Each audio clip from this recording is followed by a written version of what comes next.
The chair now recognizes Mr. Sessions for 5 minutes. Madam Chairman, thank you very much, and thank you for holding this hearing. I would like to, if I could, engage at least Ms. Perry and Mrs. Russell as coaches and people who've been in the sport for a huge number of years.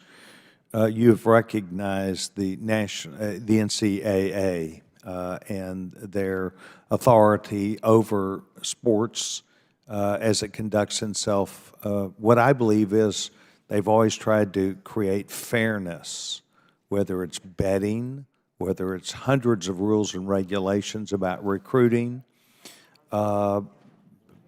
things that they have rules on literally A to Z. I was an athlete. I don't remember if it's a D1 or D2 school, quite honestly, because if I called it D1, I think it used to be a D2 school. It's now a D1 school.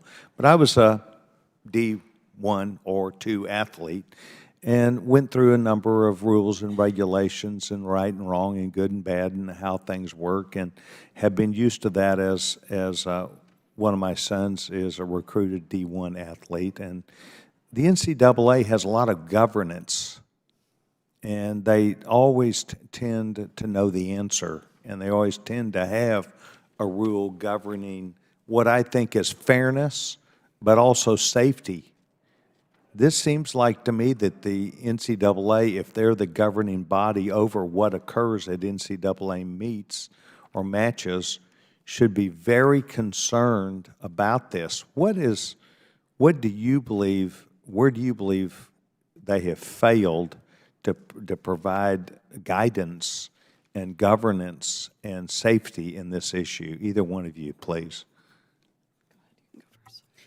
I can say specifically that the NCAA has kicked the ball down the road, as it were. They have decided to leave leadership of the governing sports organizations to their own rules, developing whether or not individuals need, for example, testosterone suppression, or whether or not sports can be separated by biological sex.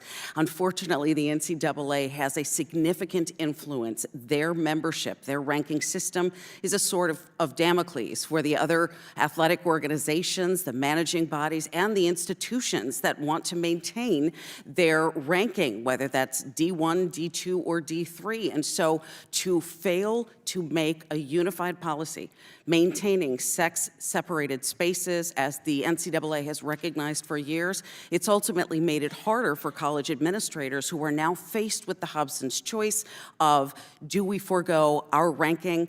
Do we forego the revenue that comes with it? Or do we essentially toe what is coming from the federal government's party line that sex equals gender identity? So you believe they're being led, in this case, by the federal government? I think it is setting the tone for the entire nation. Ms. Russell? I would agree with Ms. Perry. The NCAA has passed the buck. I went on their website and looked at every single sport to see what each sport's policy was. Many of them were the 10 nanomoles of testosterone level.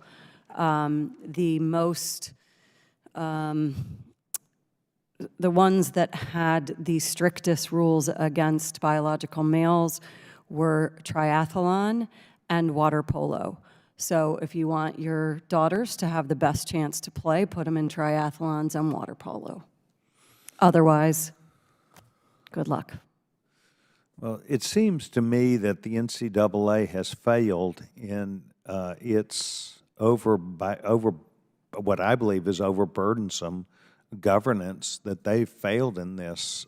Ms. Gaines, you and I spoke last August in Colorado, and you were still very appropriately really shocked and surprised that this even happened without your notice, without your consent, without the coaches being aware, and you considered it to be an assault. I'm going to use those terms, that you were faced with a male in a locker room. And it is true that I think that there should have been some understanding that they were going to take advantage of you and the things that were of norm.